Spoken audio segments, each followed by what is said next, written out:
Easterlies, medyo mas umiiral, kaya yung shellline bahagya munang humina.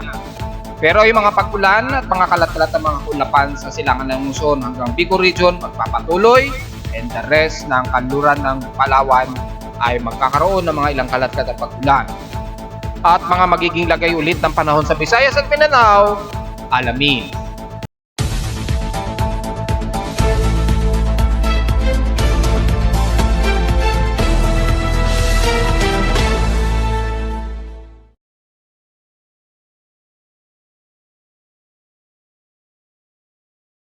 Hello, good morning mga folks. Welcome po muli sa ating daily weather bulletin at analysis para sa araw ng Martes, October 24, 2023. Ang oras sa ating boss map ngayong umaga ay eksakto alas 10:30 na ng umaga.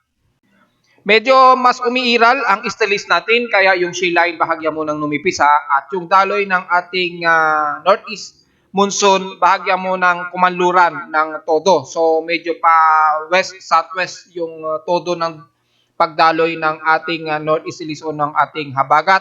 Kaya bahagyang umiiral lamang ang lamig na ito o yung tindi ng daloy nito sa extreme northern Luzon, especially sa bahagi ng Batanes Group of Islands at ilang bahagi ng Ilocos Norte at bandang Apari area.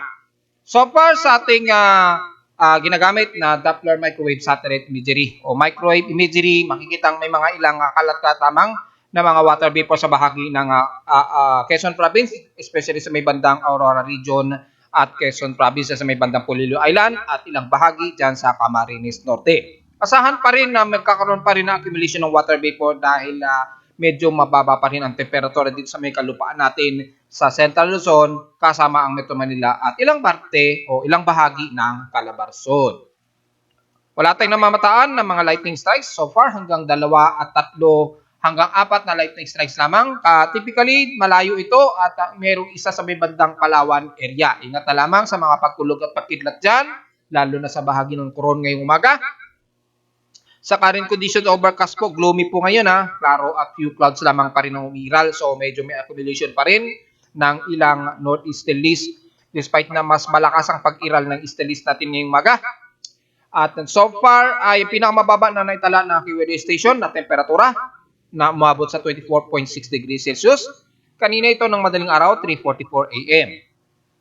Pero kahapon, nakapagtala kami ng pinakamataas na temperatura na maituturing na malamig. Cold breeze ito na nasa 29.2 degrees Celsius. Kahapon na ito ng hapon, 4:23 PM. So, walang halos alinsangan na nararamdaman sa amin sa Caloocan City so far kahapon. At dahil dyan ay asahan na halos walang epekto ang heat index na nasa 34.6 degrees lamang ang pinakamababa. Pero kung pagtatabi natin sa heat indexes ng mga weather stations sa Pag-asa, sa iba't ibang panig ng bansa, ay halos kung sisilipin natin kahapon, no, October 23, ay pinakamataas na ang area dito sa bahagi ng Borongan Eastern Samar at ang area ng Zamboanga del Norte at Zamboanga del Sur rather. Ang pinakamataas na heat index na umabot sa parehong 42 degrees Celsius. The rest, below na po. Below na po sa 42 degrees Celsius ang lahat ng heat index. So, ibig sabihin lamang halos buong bansa ay hindi nakakaranas so far ng mataas na alinsangan. Pero kung titingnan naman natin sa ating PIL6 streams in past 24 hours, nangunguna pa rin sa may pinakamalinsangan pa rin in general ang Zamboanga Peninsula na nasa 34.6 degrees Celsius. Although, at least hindi na to lumalagpas ng 35 degrees o halos 35 degrees ang kanilang alinsangan. Medyo bawas na ito kahit papano. Sa lowest temperature ay halos tuloy-tuloy pa rin o halos nasa 16.6 degrees Celsius na. Ang pinakamababa pa rin sa Baguio City. Halos bumababa ito unti-unti gaya na aking analysis kahapon sa may Baguio. At sa Inulan naman, ang Dayat Camarines Norte ay unabot sa halos heavy rain showers na umabot ng 74.2 mm ang total rainfall sa kanila. Sa amin, halos walang naramdaman ng mga pag-ulan, halos 0.9 mm lamang ang drizzle na ulan o halos parang hamog lamang ito na naranasan namin kahapon na halos wala ring naramdaman ng mga pag-ulan. So awa ng Diyos, wala pa rin na-detect ang aking ang ating tropical cyclone sector. So wala tayong weather disturbance na nade-detect so far. Pero na meron bagay nga kahapon, meron tayong mamataan na isang active na anomaly na anytime na lamang ay tataas ito. Bilang isang active na low pressure area o investigative low pressure area anytime. Hopefully, wag na lang magtuloy-tuloy yan para naman makaranas tayo na walang bagyo sa buong October hanggang sa magkatapusan nito. Sa ating volcanic thermal alert status na natiling nasa moderate si Taal Volcano. So sa mga kabatang natin, stationary lamang yung magmatic intrusion niyan. Gaya kahapon, bantay na lamang natin kung mag-release to ng malawakang asupre o SO2 emission. So far ay stationary lamang itong si Taal since kahapon. At sa ating outside humidity ay bahagyang mataas po at 74%. Tumataas ito ng 1% since last hour. At mataas po ang ating atmospheric pressure sa Metro Manila na nasa 1,012 hectopascals. Steady ito since last hour. So hindi na ito halos bumababa ng 1,008 hectopascals ang ating atmospheric pressure sa loob ng isang linggo matapos na umiral ng husto ang ating amihan. Expected na po talaga yan mga folks. Sa high tide and low tide status ay may 3 hours and 14 minutes tide to low tide. So nanatiling bahagyang mataas pa rin ang high tide dyan sa Manila Bay. Pero after 3 hours, expected na mababa ito. So, habang ito ay bumaba, unti-unting luwayo-layo na lamang muna sa pampang ng Manila Bay ang ating maliliit na mangingisda dyan o harvesters natin. Sa ating air quality, mula sa pinaka-unhealthy ay bahagyang bumaba ito sa 93 index o moderate. So, nanatili pa rin hindi maganda ang ating air concentration at 31.85 micrograms per cubic meter in particulate matter 2.5. So magmas po tayo sa mga sensitibong mga bagay natin para maiwasan pa rin ang pagkairita ng mga lalamunan lalo na sa ating mga senior citizens.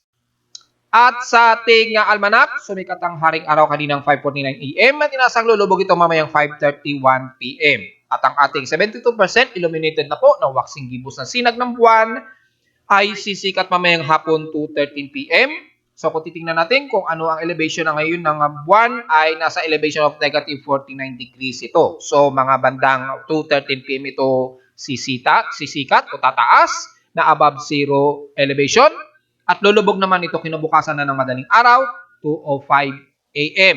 At may magaganap po mamayang gabi at hopefully magiging clear skies tayo gaya kagabi na napapansin ko tuwing gabi ay nagiging clear skies dito sa amin. So mukhang mag-stargaze tayo mamayang gabi. Mga bandang alas 7 ay mag-start kasi po ang conjunction o paglapit o pagdidikit ng Moon at ng Saturn conjunction mamaya. Actually, nag-start na ito ngayong umaga pero daylight pa kasi sa atin. So, dun sa night side ay makikita ito ng mga kontisilipin natin sa ating astronomical event o astronomical monitoring. Sa night side ng bandang Africa at Amerika ay ngayon ay nasisilayan na nila ang starting ng conjunction ng Moon at ng Saturn. Sa atin mamayang gabi pa po mga bandang alas 7. Typically mga 6:30 madilim na sa atin sa Luzon eh. So mukhang masisilayan na natin yan mga bandang 6:30 onwards. Makikita natin yung pag-conjunction. So sa mga astrogazers natin, i-ready na po ang mga teleskopyo.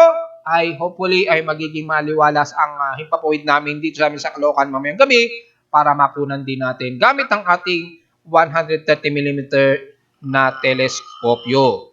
So sa ating astronomical event ngayong araw ay bukod sa conjunction ng Moon and Saturn, probably starting na ito mga ngayong hapon 3:42 PM. Onwards na po yan Pero yung mga bandang alas 3 kasi, night side pa rin yan sa atin sa Pilipinas, mga bandang mga 6:30 na natin onwards ng gabi, natin masisilayan ito. So, abang-abang na lamang sa mga stargazers. And bukod dyan sa Moon and Saturn conjunction, merong Haumea and Solar conjunction. Sa mahilig mag-spotting ng mga deep skies, meron po tayong Haumea and Solar conjunction. Although hindi ito masyado unobservable sa Pilipinas o ng naked eye, kung meron kayong mga at least 6 inches na telescope, may mga high-tech na low exposure na mga DSLR, ay pagkakataon ninyo makita ngayon mamaya mga bandang gabi, mga bandang 9 o'clock, 9:20 PM ito sa oras natin sa Pilipinas, ang malapitang solar conjunction ng HOMIA. So, sa may mga high-tech na long exposure telescopes at DSLR, ay pagkakataon ninyong makita yan. Well, medyo hindi ko masyado interest sa mga deep skies dahil hindi naman super powerful ang aking telescope para makita yan at wala tayong high resolution na camera para makunan yan ng magandang kuha. Makita man natin sa teleskopyo pero parang dot stars lamang ito kung makikita. So, hindi masyado. At kailangan talaga ng low exposure yan. Mga 300 shots, sa loob ng isang oras o mga at least abot man lang ng 1,000 shots para makunan yan. So, wala pa tayo sa ngayon na ganun ka-high-tech at malaking storage capacity. Pero yung Moon and Saturn conjunction ay makikitaan natin yan. So, abang-abang na lamang sa mga stargazers natin ngayong gabi. At sa uli, sa ating local weather outlook para ngayong Martes hanggang bukas sa puto ng Miyerkules, nasa magiging maulap ang himpapawirin, lalo na dito sa Metro Manila, dahil ang karating na Central Luzon, lalo na sa silangan ng Luzon, asahan din naman mga localized thunderstorms. Pero chance na pag-ulan dito sa amin ay aabot ng 52%, so expected sa ibang bahagi ng Metro Manila, naman sa 52% na chance ng uulanin. Typically, mga light rain showers o drizzle rains lamang ito kadalasan. Bukas, ganoon din, magiging partly cloudy rin ang magiging maghapon at may mga localized thunderstorms. Pero mas mababa ang chance naman ng pag-ulan at 48% ang chance ng pag-ulan. So, ang highest temperature expected ay nasa 31 degrees Celsius in 2 days. Yung forecast, and lowest temperature expected ay nasa 25 degrees Celsius. At sa ating local weather advisory, ayan, yun nga, ay northeast monsoon ang may epekto pa rin daw sa Luzon. Pero ito ay mas mataas at masyadong lumayo ng bahagya sa Luzon dahil mas lumalakas po ang ating easterlies. Epekto daw ng Shilay, naka-epekto pa rin daw sa eastern sections ng Central and Southern Luzon. Pero sa actual natin ngayon ay bahagya itong numipis dahil mas iiral ang malakas na easterlies. So, yung mararamdaman pa rin nating lamig, magiging present pa rin. Pero yung epekto ng Shilay medyo bahagya itong ninipis. Well, diretso agad tayo sa ating weather condition. Analysis ngayong araw ay halos magiging katamtaman at magiging maulap po, magiging epekto pa rin lalo na sa hilagang bahagi ng Luzon, Central Luzon hanggang dyan sa may dito sa NCR at Calabarzon. Pero most of Eastern Luzon hanggang Southern Luzon, kabilang na ang Bicol region ay magiging mas maulap po at makakaranas ng ilang kalat-kalat pa rin na pag-ulan, epekto ng easterlies at sumasalubong pa rin sa malamig na temperatura. Pero generally, ang buong areas na extreme Luzon makakaranas pa rin dito, especially sa may bandang Batanes Group of Islands at ibandang Ilocos Norte. Epekto ng northeast monsoon o ng ating amihan ay umiiral dyan ay mas makakaranas kayo ng mas malamig na temperatura na may kasamang hangin at may mga ilang kaulapan ang iiral. So expected ang mga kalat-kalat na drizzle to light to moderate showers. Kasama na rin ang bahagi ng Apari at Cordillera Administrative Region, kabilang na ang Cagayan Valley hanggang dyan sa bahagi ng silangan nga ng Isabela pababa ng Aurora Provinces. Diretso na po yan hanggang Atimonan, Quezon. Typically ay mas iiral ang mga kaulapan dyan at mga localized thunderstorms. And the rest ng Bicol region makakaranas din ng mga ilang katamtaman. Mga ilang pabugso-bugsong mga kaulapan at inaasahan din ng mga ilang light breeze na mga pag-ulan at may mga ilang pagkidlat at pagkulog. Gamit ang ating Himawari 8, makikita natin ang mas makakabal na kaulapan, typically sa silangang bahagi ng Luzon, mula dyan sa bahagi ng Baler, pababa na po yan ng Quezon Provinces at Eastern Bicol Region. So asahan at magdala po ng mga pananggalang sa ulan dahil bukod sa may mga kaulapan tayo dyan at kalat-kalat ng mga ilang light to moderate showers and some mga moderate to some heavy rain showers. Kalat-kalat kasi po ito, depende sa epekto ng easterlies na sumasalubong sa malamig na hangin sa kanluran. Pero the rest ng Ilocos Norte mula Lawag, pababa na po ng San Juan, dyan sa may bahagi ng La Union, kabilang ng Baguio City at Pangasinan, magiging katamtaman, medyo maaliwalas po ang himpapawirin, pero asahan na medyo cold breeze po, epekto ng ating northeasterlies pa rin, ang iiral dyan hanggang sa may bandang Central Luzon area at sa kanluran ng Zambales area, magiging katamtaman din at medyo cold breeze din ang iiral ngayong maghapon. Pero mula sa Central Luzon, kasama na ang bahagi ng Tarlac, pababa na po yan ang Angeles, Pampanga, kabilang na ang bandang Gapan, Nueva Ecija, hanggang Santa Rosa, pababa na po yan ng San Miguel at ilang bahagi ng Bulacan mula Baliwag at dyan sa North Sagaray, magiging maliwalas pero may mga part dito musli cloudy rin ang iiral dahil nga po sa nanggagaling ng mga musli cloudy dyan sa silangan ng Luzon sa Quezon Province. Papasok na yan ng NCR sa Metro Manila, magiging parte ito mo si Cloudy rin. So medyo cold breezy rin ang ating aasahang temperatura at expected na maglalaro na mababa sa 30 degrees Celsius ang ating temperatura sa Metro Manila ngayong umaga. At inaasang maghapon ay mas bababa ito dahil nga po sa cold breezy at mababa ang ating dew point ngayon. Mula sa bahagi ng Metro Manila sa NCR, pababa ng Cavite at sa ilang bahagi ng Calabarzon, dyan sa Batangas, Laguna area, magiging maulap din ang himpapaw rin all the way hanggang Bicol region na po yan. At inaasahan mga isolated din showers din. Kalat-kalat din at expected mga kalat-kalat din ng mga pagkulog at pagkidlat. Kabilang na ang bahagi ng Oriental Mindoro areas ay magiging maulap din. Pero pagdating sa Occidental Mindoro, bandang Mansalay hanggang San Jose, magiging katamtaman po at medyo pagsikat ng araw pa rin ang iiral. Pero hindi naman inaasahan na mas maalinsangan ang mararamdaman. And the rest ng Southern Luzon, so hindi natin masyado isa-isahin ulit yan.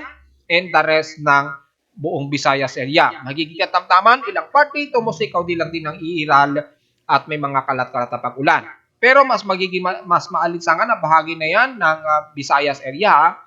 Lahat na yan, buong bahagi ng Panay Island man yan, Negros Region, Cebu, Bohol, hanggang Leyte at Samar Region. Magkakaroon lang ng mga ilang mga party tumusikaw din iiral, epekto ng easterlies dito sa may silangang Pasipiko ay magkaroon man ng mga kalat-kalat na pag-ulan, puro forecast lamang ito, typically sa may bandang Cebu at Negros region. Magdalala lamang ng pananggalang sa ulan dahil epekto nga po yan ng accumulation ng water vapor at dahil sa medyo mas maalinsangan ng bahagi na yan ng Visayas, expected ang mga kalat-kalat na pag-ulan. Pero pagdating sa bahagi ng Palawan, magiging maulan po ang bahagi na yan mula San Vicente, Rojas, Araceti at hanggang Puerto Princesa ha. Maging sa Brooks Point hanggang sa Balabac, so maging sa Pag-asa Island, magiging mas maulan po ang bahagi ng yan ngayong araw. Magdala po ng pananggalang sa ulan mga folks. Dahil in-expected sa maghapon, mga kalat-kalat ang magiging pag-ulan na may pagkidlat at pagkulog. And the rest ng Mindanao, magiging malinsangan po ang buong bahagi ng Mindanao area, mapasang Buanga Peninsula man yan, o Davao Region, o Sorsogon, magiging maalinsangan ang lagi ng panahon at magiging partly cloudy lamang ang masiiran. Pero sa bahagi ng Surigao del Norte, magiging partly cloudy at ilang mga mostly cloudy at inaasahan sa hapon o sa gabi ay magkaroon ng mga isolated rain showers at may mga localized thunderstorms. Pero the rest ng Agusan del Norte, pababa na po yan ng Compostela Valley. Diyan sa may bandang Davao Region ay magiging maaliwalas at maalinsangan po lagi ng panahon. So, wag po tayong magpasikat sa direkta sa araw, magdala po ng pananggalang sa tinding sikat ng araw, lalo na sa may Davao City, hanggang dyan sa may bandang Kidapawan at Cotabato area. Pero sa may bandang General Santos City at Sarangani, magiging partly cloudy ang iiral dyan. May surface trap po kasi na umiiral dyan. Sa may bandang Kolongara, bandang Indonesian region, may umiiral po kasi na surface trap dyan na kumikilos pa west, northwest. Kaya magkakaroon ng mga ilang party tumusik cloudy ang bahagi ng Sarangani at General Santos City maghapon. Pagkaroon man namang pag-ulan, hindi naman din ito nagtatagal at panandalian lamang.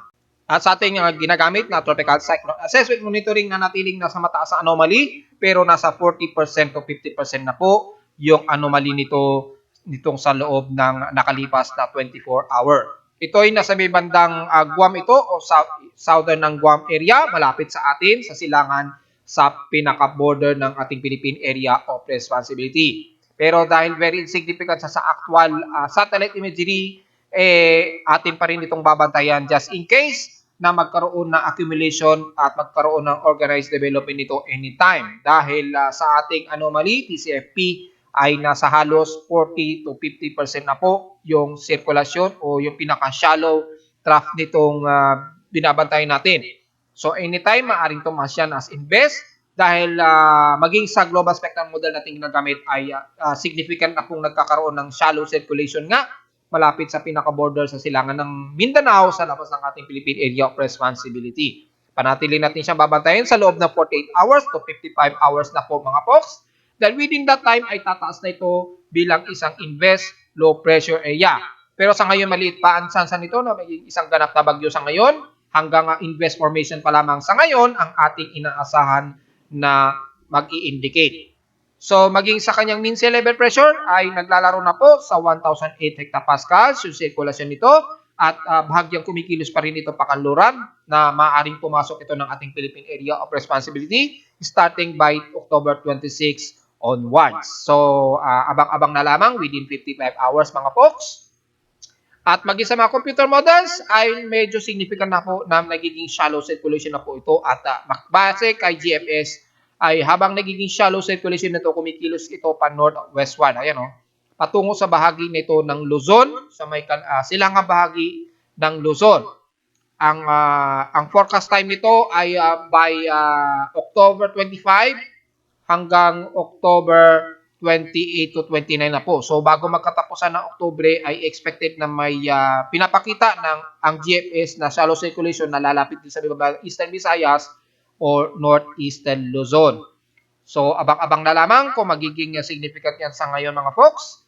Sa SMWF ay halos hindi pa masyado halatado o insignificant pa ang pinapakita. Pero may shallow circulation na nakikitaan pa rin dito sa may bandang south of Guam. So maaaring magtutugma silang GFS. Kay NAVGEM ay mas aggressive pero shallow pa rin ang ipinapakita ng sirkulasyon nito. Nakikilos din pa northwestward na papasok ng ating Philippine Area of Responsibility bago magtapos ang month of October. So sa mga pupunta sa mga magbibisita sa mga sementeryo nitong huling linggo na ito ng October ay kung maaari agahan na lang po natin dahil hindi pa natin i-roll out kung ito ay magiging agresibong low pressure area. At least mas maganda mapaghandaan na lamang o agahan na lamang natin na dumalo sa ating mga mahal sa buhay para just in case na magkaroon ng significant circulation itong binabantay natin at least nakapag-visit na po tayo sa ating mga mahal sa buhay na mga namayapa. Dahil halos 50-50 po ang ipinapakitang significant na forecast ng mga computer models, so maaaring magtugma ito at magkaroon ng significant development dahil maging sa Japan Meteorological Agency dito sa aking webpage ipinapakitang may significant formation na siya although shallow circulation ito mga folks. Well, diretso na rin tayo sa ating wave height o nung gale warning, nakataas pa rin ang expected na alon dyan sa may extreme Northern Luzon na umaabot ng 1.25. Pero within 24 hours ay medyo titila ito except na lang sa bahagi ng Ilocos Norte hanggang sa susunod na 24 oras. So take note na lamang po yan.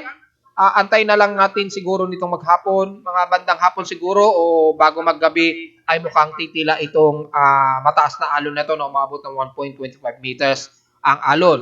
Pero the rest ng katimugang bahagi ng bansa ay okay naman ang ating karagatan. Wala naman tayong nakataas sa gale forces dyan o gale warning forces. So pwede pa rin tayo lumayag dyan maging sa maliliit na sasakyang pandagat. At narito naman ating 3-day to 8 weather forecast para sa araw ng Lunes, October 24, 2023.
hanggang dito na lang po ating daily weather bulletin at analysis para sa araw ng Martes, October 24, 2023. Huwag po kalilimutan na mag-like, share, and subscribe po sa ating YouTube channel. Visit namin anytime sa aking website at www.pinoweather.com para sa mga gustong malaman na lagi ng panahon natin, especially dito sa amin sa Caloocan City at na masyadong busy ngayon ang pagtakbo ng mga ating SK at mga barangay officials para sa darating na eleksyon. So, mas magandang namomonitor natin ang lagi ng panahon para sa ating kampanya at sa mga ilang data feeds na nagpipid sa website mula sa iba't ibang weather agencies.